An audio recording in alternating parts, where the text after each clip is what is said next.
శ్రీమాత్రే నమః. ఆదిశంకరాచార్యులు మానవాళికి చేసిన సేవ అంతంత కాదు. అనేకమైనటువంటి స్తోత్ర గ్రంథాలు, ఆధ్యాత్మిక గ్రంథాలు, దార్శనికమైనటువంటి గ్రంథాలు, ఆధ్యాత్మికతో కూడినటువంటి అనేక విశేషాలు, ఒకటా రెండా అనేకములైనటువంటివి మనకు జ్ఞానాన్ని ప్రసాదించడానికి ప్రత్యేకించి ఏర్పరిచినటువంటి గ్రంథాలు.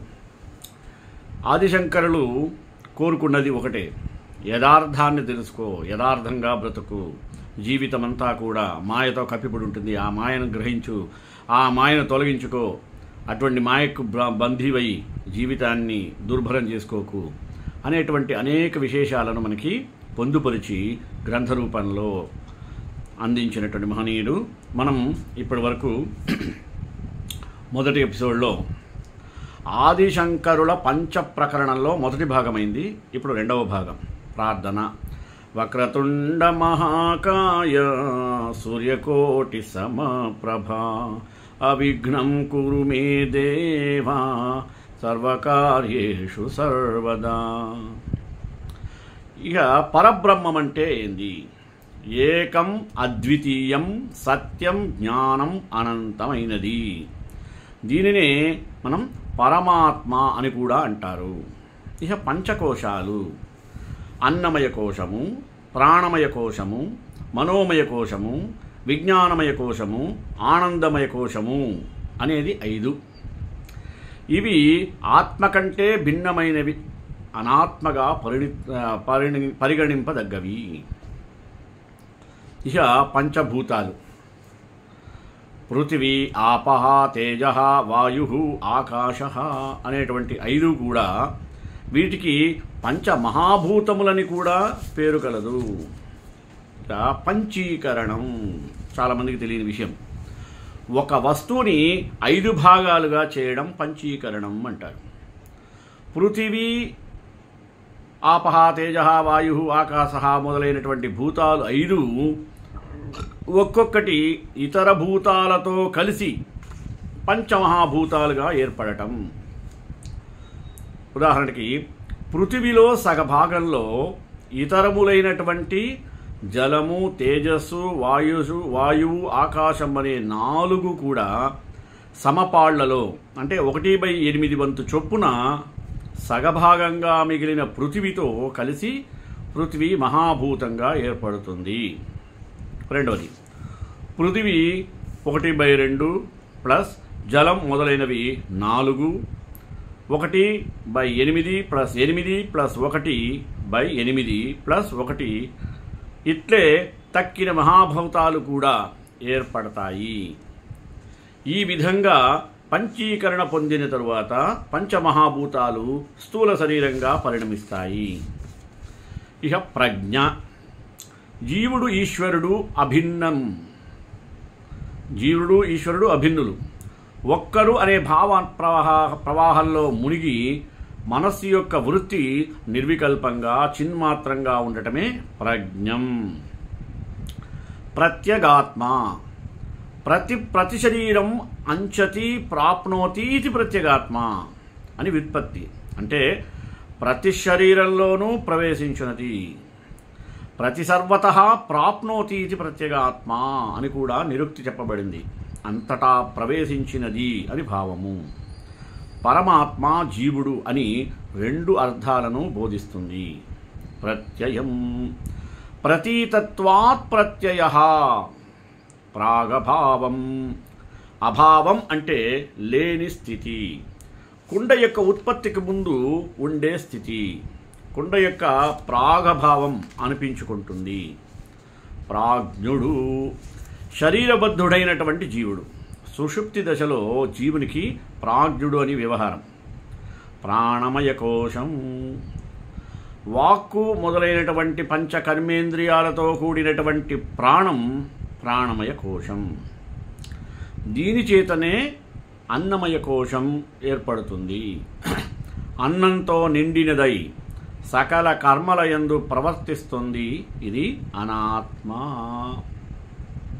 ఇక ప్రాణాలు. ప్రాణములు ఒక్కటే, కానీ అది శరీరంలో భిన్న స్థలాల్లో ఆచరిస్తున్న కర్మలు ఆధారంగా ప్రాణ, అపాన, వ్యాన, ఉదాన, సమానములు అనే పేర్లు పొందినవి. ప్రేయస్సు ప్రీతికి ఆస్పదమైనటువంటిది. ఇది కామ్య ప్రేయస్సు, ఆత్యధిక ప్రేయస్సు అని రెండు రకాలు. భార్యాపుత్రాదుల యందలి ప్రేమ ఉందే అది కామ ప్రేయస్సు. ఆత్మయందలి ప్రేమ ఆత్యధిక ప్రేయస్సు అంటారు.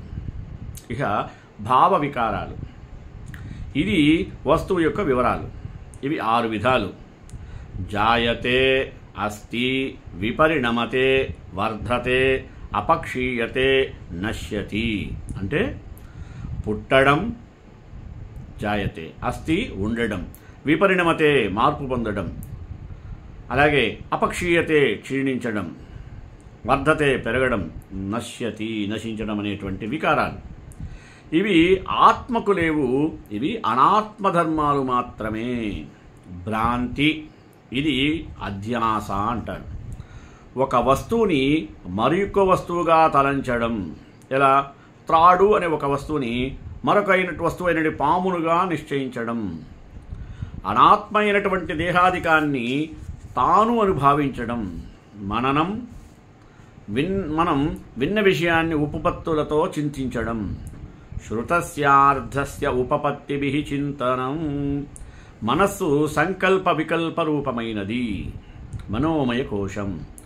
త్వక్కు, చక్షువు మొదలైన జ్ఞానేంద్రియాలు 5 మనస్సుతో కూడి మనోమయ కోశం అనిపించుకుంటుంది. నాది, నేను మొదలైన వికల్పాలకి ఇదే కారణం. దీనికి ముందున్న ప్రాణమయ కోశమునందు వ్యాపించి విజృంభిస్తుంది. ఇది అనాత్మ. ఇక మహత్తు, మహత్తత్వం అహంకారానికి కారణమైనది. విజ్ఞానమయం అనే పేరు గల బుద్ధి అదే వివిధ కర్మలు ఆచరిస్తూ ఉంటుంది. నేను చేస్తున్నాను అనడి కర్తృత్వం పొందుతూ ఉంటుంది. సకల సంసారాన్ని నిర్వహిస్తుంది. మహావాక్యం బ్రహ్మతత్వాన్ని ప్రతిపాదించే ప్రజ్ఞానం బ్రహ్మ, అహం బ్రహ్మాస్మి, తత్వమసి, అయమాత్మా బ్రహ్మ అనడి వేదవాక్యాలకి మహావాక్యాలు అని వ్యవహారం. మాయా, యా మాయా సా మాయా అని వ్యుత్పత్తి. ఏది మాయవు అంటే యథార్థం కాదో సా మాయా, అది మాయ. ఇది పరమేశ్వరుని యొక్క శక్తి అనాది. సత్వము, రజః, తమః గుణాత్మకమైనటువంటి ప్రకృతి. అవ్యక్తం, అవిద్య అని కూడా దీనికి పేర్లు గలవు. చేసే పనిని బట్టి పండితునిచే తెలియదగ్గది ఈ మాయయే విశ్వాన్ని ఉద్భవింపజేస్తుంది. అనిర్వచనీయమైనది, మహదాదులకు కారణమైనది. ఈ మాయయే ఈశ్వరునికి ఉపాధి. మిథ్య లేనిది ఉన్నట్లు భాషించడం, తాడు పాముగా కనపడడం, ఎండమావియందు జలం భాషించడం, బ్రహ్మమునందు విశ్వం స్ఫురించడం. మిథ్యాజ్ఞానం దేహాదులందు నేను అనే భావం, జగత్తు సత్యమైనదని భావించడం. ఇది సమ్యజ్ఞానంచే నాశనమవుతుంది. మిశ్రసత్వం సత్వగుణ ప్రధానంగా ఉంటూ రజస్తమో గుణాలు స్వల్పంగా కలిస్తే ఏర్పడేదే మిశ్రసత్వం. ఇదే లింగ శరీరానికి ఆధారం. స్వమానిత్వ, మదాంబిత్వ మొదలైన గుణాలు, యమాది నియమాలు, శ్రద్ధ, భక్తి, మోక్షేచ్ఛ, దైవీ సంపద, అసత్తైనటువంటి దేహాదికం నేను కాదని మరలుట అనేవి మిశ్ర సత్వ ధర్మాలు. ఇక ముక్తి బలం కలిగి అనాదిగా ఉంటూ సంసారానికి కారణమైనటువంటి వాసనలని వదుల్చుకోవడందే దానికే ముక్తి అని పేరు. ముక్తికి కారణం సంసారం నుండి మోక్షం పొందడానికి అహం బ్రహ్మాస్మి అనే అనుభవం కారణమవుతుంది. దీనిచేతనే పండితులు ఆనందరూపమైనటువంటి బ్రహ్మాన్ని అనుభవిస్తుంటారు. ముముక్ష మోక్తుం ఇచ్చా ముముక్ష అన్నాడు. సంసార బంధాన్ని విడిచిపెట్టాలనేటువంటి కోరిక ఉందే అది ముముక్షత్వం. ముముక్షువు మోక్తుం ఇచ్చుహు ముముక్షు అని వ్యుత్పత్తి. అంటే సంసార బంధాన్ని విడిచిపెట్టాలనే కోరిక గలవాడు. నెక్స్ట్, మూల ప్రకృతి సత్వ రజస్తమో గుణాలతో కూడినటువంటిది. జగత్తు యొక్క ఆవిర్భవానికి ఆధారభూతమైనటువంటిది. మోక్షం అవిద్య వలన హృదయాన్ని ఆవరించి ఉన్న ముడి విడిపోవడమే. అవిద్యా శత హృదయ గ్రంథి మోక్ష మోక్ష అన్నాడు. దేహాన్ని విడిచిపెట్టడం కాదు, దండ కమండలాలు విడిచిపెట్టడం అంతకంటే కాదు. యతి ఇంద్రియ మనోవ్యాపారాలు నిరోధించుకున్నటువంటి వానినే యతిగా పరిగణిస్తారు. యోగః యోజయతి ఇది యోగః అనగా మనసుని పరమాత్మతో కలిపేది అని భావము.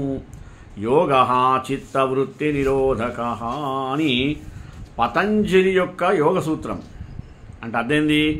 మనస్సు యొక్క వ్యాపారాన్ని అరికట్టడం, మనోనిగ్రహం అనుకోండి. రజోగుణ పురుషుడు వివిధ కర్మలు ఆచరించడానికి ప్రేరకమైనది. కామ క్రోధ లోభాలు రజోగుణ ధర్మాలు. రజోగుణం సంసార బంధానికి హేతువు. రజో రాగాత్మకం విద్ధి అని భగవద్గీతలో గీతాచార్యుడు చెప్పాడు.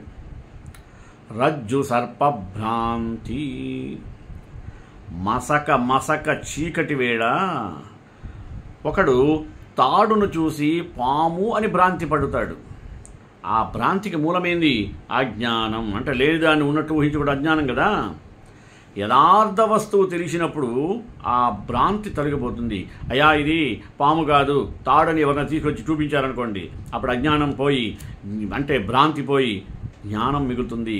ఏమని? తాడు అనేటువంటి జ్ఞానం. దానివల్ల ఏమవుతుంది? భ్రాంతి ఏంది? సర్పత్వం, ఆరోపించబడినటువంటి సర్పత్వం నశిస్తుంది. అది త్రాడుగానే కనపడుతుంది. దేహాదికమందు నేనే అనే భావం భ్రాంతి వలననే కలుగుతుంది. ఆత్మదర్శనమైనప్పుడు ఆ భ్రాంతి తొలగుతుంది. దేహాదికం నేను కాదు అని స్పష్టమవుతుంది. దీనికి రజ్జు స్పర్ప భ్రాంతి ఉత్తమ నిదర్శనం. ఇంకా లింగ శరీరం. సూక్ష్మ శరీరానికే లింగ శరీరం అని కూడా పేరు. పంచ కర్మేంద్రియాలు, పంచ జ్ఞానేంద్రియాలు, పంచ ప్రాణాలు, పంచభూతాలు, అంతఃకరణ చతుష్టయం, అవిద్య, కామం, కర్మ అనేది 8ంటికి లింగ శరీరం సూక్ష్మ శరీరం అని వ్యవహారం. ఇది పంచీకరణం పొందని పంచభూతాలచే ఏర్పడుతుంది. పైగా పూర్వజన్మ వాసనలు కలది. సుఖదుఖ రూపమైన కర్మఫలాన్ని అనుభవించడానికి ఆధారం ఏదైతే ఉందో అది ఈ సూక్ష్మ శరీరమే. అజ్ఞానం వలన ఇది జీవునికి ఉపాధి అయినది. మోక్షప్రాప్తి వరకే ఇది ఉంటుంది. లింగభంగో హి మోక్ష. అది ఎప్పుడైతే భంగమవుతుందో మోక్షప్రాప్తి కలుగుతుంది అని శాస్త్రోక్తి. ఇక వర్ణధర్మాలు. బ్రాహ్మణ క్షత్రియ వైశ్య శూద్రులు అనేటువంటి 4 వర్ణాలు, వారికి చెందిన ధర్మాలే వర్ణధర్మాలు. వాసనలు. వాసనలంటే మనం పీల్చేటువంటి గాలి కాదు, సంస్కారాలని వాసన అంటారు. పువ్వుకి సహజమైనటువంటిది వాసన. పువ్వులు మొదలైన వాటి సంపర్కం వలన బట్టలు మొదలైన వాటి కలిగే గుణం. జీవునికి వాసనలు పూర్వజన్మల నుండే సంక్రమిస్తాయి. లోకవాసన, శాస్త్రవాసన, దేహవాసన అని 3 విధాలు. వాసనల నుండి విడివడమే ముక్తి. జ్ఞానప్రాప్తికి ఈ వాసనలు ప్రతిబంధకాలు అంటే ఆటంకాలు. లోకవాసనయా జంతో శాస్త్రవాసనయాపి చ దేహవాసనయా జ్ఞానం యథావన్నైవ జాయతే. వాసనా శరీరం. సూక్ష్మ శరీరానికే వాసనా శరీరం అని పేరు. విక్షేప శక్తి, మనస్సుని పరిపరి విధాలా కదిల్చేది, సమస్త కర్మల ఆచరణకి ఆధారమైనది. ఇది రజోగుణానికి చెందినటువంటిది. మనస్సు యొక్క వికారములైనటువంటి రాగాదులు, దుఃఖాదులు నిత్యము ఈ విక్షేపి శక్తి వలననే కలుగుతాయి. ఇప్పుడు విజ్ఞానమయ కోశము, జాగ్రత్త, స్వప్న, సుషుప్తి అనేటువంటి 3 దశలయందు ప్రవర్తించడి చైతన్యం యొక్క ప్రతిబింబ శక్తి. ఇది ప్రకృతి యొక్క వికారం. దీనికే జీవుడు అని కూడా వ్యవహారం కలదు. దేహం, ఇంద్రియాలు మొదలైన వాటి విషయంలో ఎల్లప్పుడూ నేను పదార్థాల విజ్ఞానము గలవాడను, ఈ కర్మను నేను ఆచరిస్తున్నాను అని విజ్ఞానమయ కోశమైన జీవుడు అభిమానాన్ని కలిగి ఉంటాడు. విదేహముక్తి, దేహం నశించిన తరువాత కలిగేటువంటి బ్రహ్మైక్యానుభవము. స్థూల, సూక్ష్మ, కారణ శరీరాలు నాశనం అయితే కలిగేటువంటి బ్రహ్మానుభూతి అంటారు. వివర్తము అంటే మార్పు. మట్టి యొక్క వివర్తం కుండ. కాబట్టి కుండ మట్టి కంటే వేరు కాదు, మట్టితో అభిన్నమైనదే. అట్లే జగత్తు బ్రహ్మ యొక్క వివర్తం. కాబట్టి బ్రహ్మమే, బ్రహ్మము కంటే భిన్నమైనది కాదు. విశుడు, జాగ్రత్తవస్థ దశలోని జీవునికి విశుద్ధుడు అని పేరు. విషయాలు అంటే చర్మం, కన్ను, చెవి, నాలుక, ముక్కు అనడి 5 జ్ఞానేంద్రియాలు ప్రవర్తించడానికి ఆధారభూతమైనవి.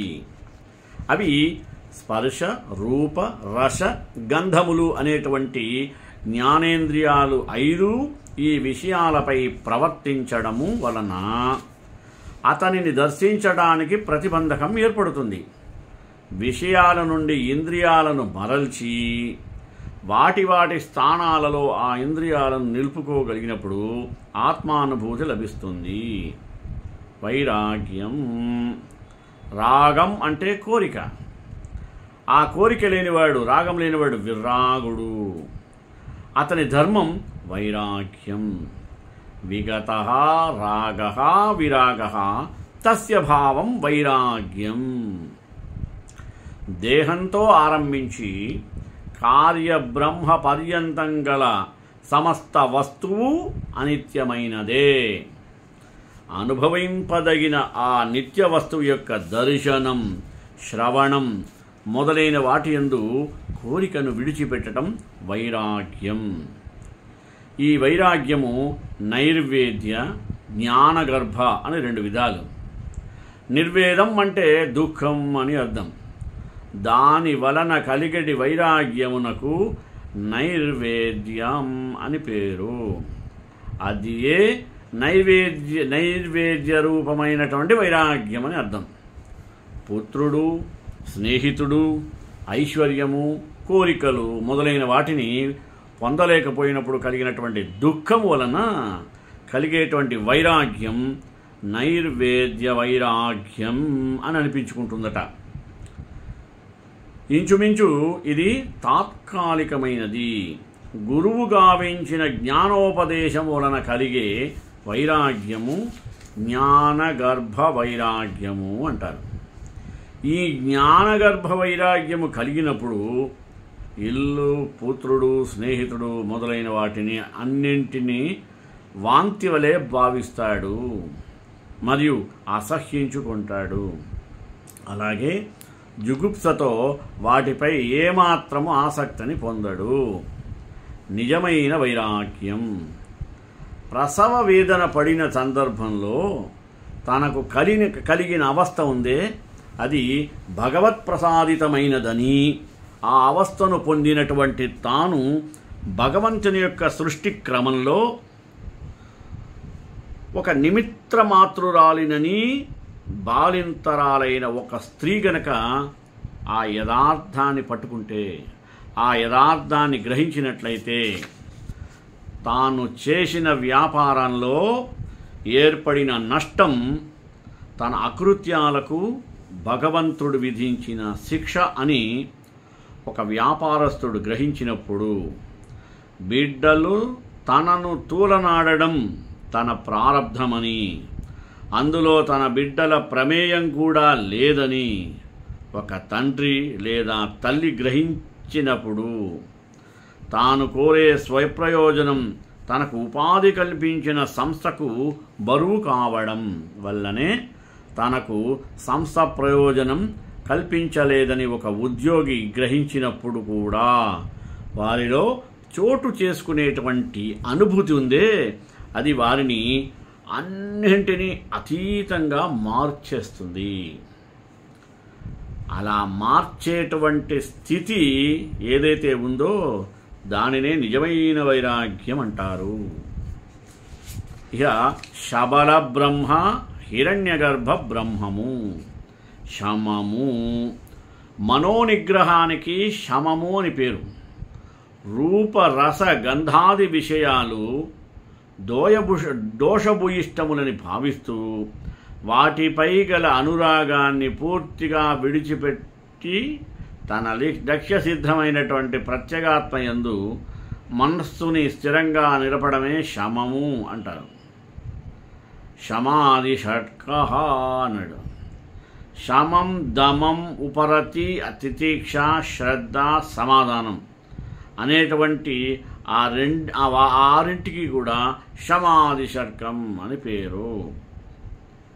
శరీరత్రయం, స్థూల శరీరం, సూక్ష్మ లేదా లింగ శరీరం, కారణ శరీరం అని ఇది 3 రకాలుగా ఉన్నాయి. శుద్ధ సత్వం, రజస్తమో గుణాలు స్వల్పంగా కూడనటువంటి కలియని సత్వగుణం ఉందే అది. ప్రసన్నత, తనదైన ఆత్మరసాన్ని అనుభవించడం. పరమశాంతి, తృప్తి, హర్షం, పరమాత్మయందు నిష్ఠ అనేవి శుద్ధ సత్వ గుణధర్మాలు. ఎవరైతే వీటిని పొందుతారో వారు ఆనందాన్ని అనుభవిస్తారు.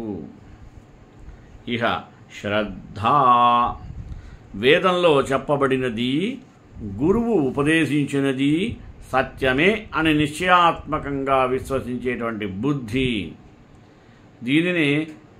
దీని చేతనే ఆత్మానుభూతి లభిస్తుంది. శ్రద్ధావాన్ లభతే జ్ఞానం అన్నాడు భగవద్గీత. అనగా శ్రద్ధ గలవానికి జ్ఞానం ప్రాప్తిస్తుంది.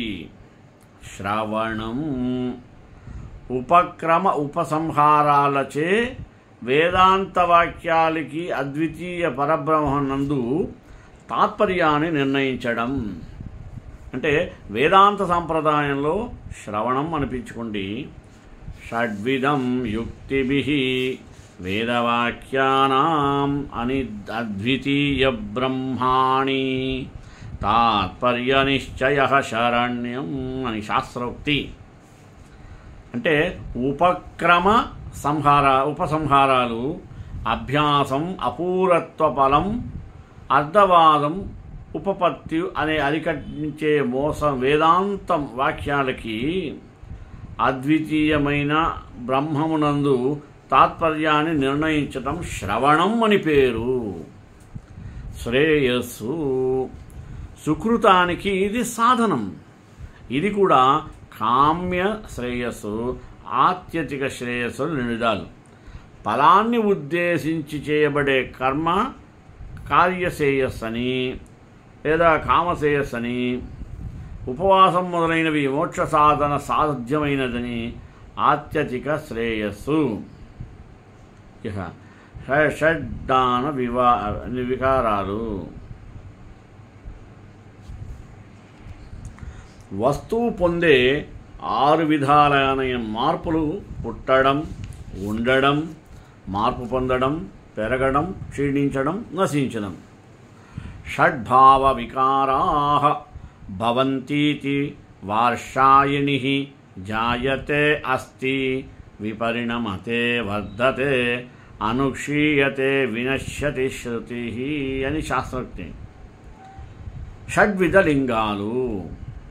లింగం అంటే దాక్కొడిన అర్థాన్ని రూపొందించేది అని అర్థం.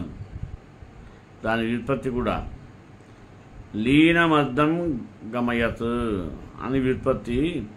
ఉపనిషద్వాక్యాలకి బ్రహ్మమునందు తాత్పర్యాన్ని నిర్ణయించడంలో ఆధారమనదగ్గ ఉపక్రమ ఉపసంహారాలు అభ్యాసం అనే 6ంటికి షడ్విధ లింగములు అని శాస్త్ర వ్యవహారము. యుక్తిభిః వేదాంతవాక్యానాం అద్వితీయ బ్రహ్మణి తాత్పర్య నిశ్చయః శరణ్యం అన్నారు అని శాస్త్రవచనాన్ని తెలియజేస్తూ ఉపక్రమ ఉపసంహారాలు అభ్యాసం, అపూరత్వ ఫలం, అర్థవాదం, ఉపపత్తి అనే 6ంటిచే వేదాంతవాక్యాలకి అద్వైతము అద్వితీయమైనటువంటి బ్రహ్మమునందు తాత్పర్యాన్ని నిర్ణయించటం శ్రవణం అని భావము. ఇక శ్రేయస్సు. సుకృతానికి ఇది సాధ్యమే, ప్రత్యేకించి సాధన కూడా. ఇది కామ్య అంటే కోరుకున్నదాన్ని, ఆత్యతికం అని 2 విధానాలు. ఫలాన్ని ఉద్దేశించి చేయబడే కర్మ కామశ్రేయస్సే. ఉదాహరణకు మనకి ఏదైనా ఒక సమస్య వచ్చిందనుకోండి, దానికి మూల కారణాన్ని వెతుక్కొని అది ఎంతవరకు సమంజసమో కనుక్కోగలగడం మన మానవత దృష్టికి చాలా విలువైనది. నెక్స్ట్ షడ్భావ వికరాలు అంటే షడ్భావంలో ఉండేటువంటివన్నీ కూడా లేనట్టుగా అనిపించటాలు.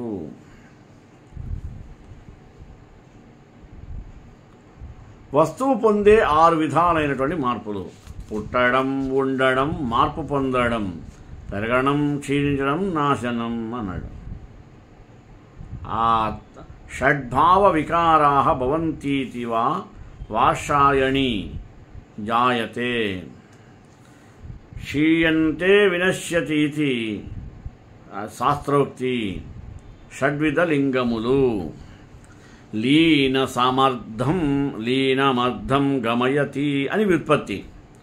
ఉపనిషద్వాక్యాలకి బ్రహ్మమునందు తాత్పర్య నిర్ణయించడంలో ఆధారమనదగ్గ ఉపక్రమోపసంహారాలు అభ్యాసం, అపూరత్వ ఫలం, అర్ధవాచం, ఉపపత్తి అనేకానేక 6ంటికి షడ్విధ లింగములుగా మనం శాస్త్ర వ్యవహారాలు చెయ్యలేదు. యుక్తిభిః వేదాంతవాక్యానాం అద్వితీయ బ్రహ్మణి.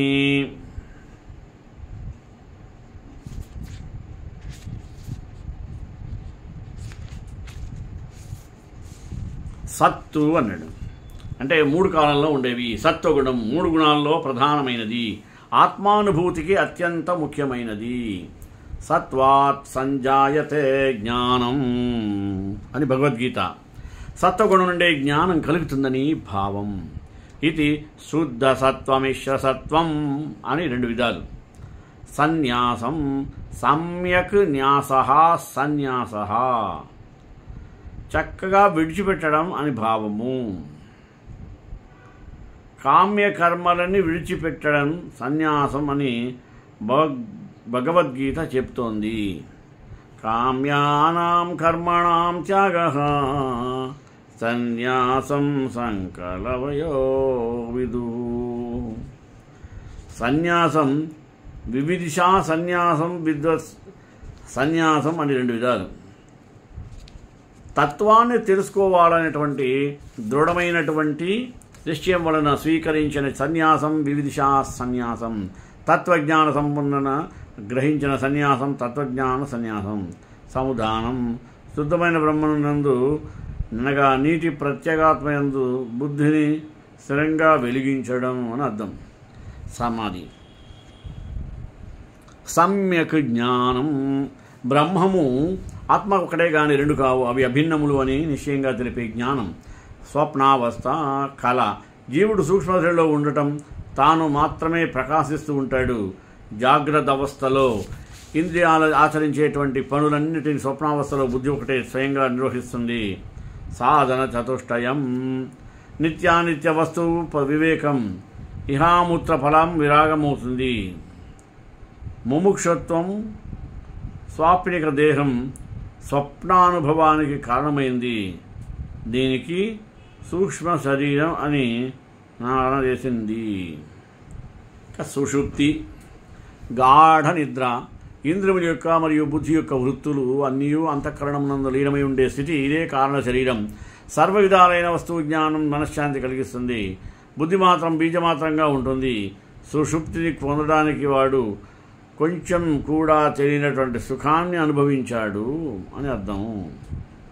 సూక్ష్మ శరీరం దీనినే లింగ శరీరం అని కూడా అంటారు. కర్మేంద్రియాలు, జ్ఞానేంద్రియాలు, ప్రాణవాయువులు, పంచభూతాలు, అంతఃకరణ చతుష్టయం అనే విద్యాకామం కర్మ అని అయిన్నింటికి సూక్ష్మ శరీరం అని పేరు. ఇది పూర్వజన్మ వాసన కలిగి ఉంటుంది. పుణ్యపాప కర్మల అనుభవానికి ఇదే ఆధారం.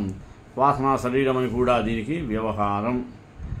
యాత్ర సూత్రాత్మ అంతటా వ్యాపించి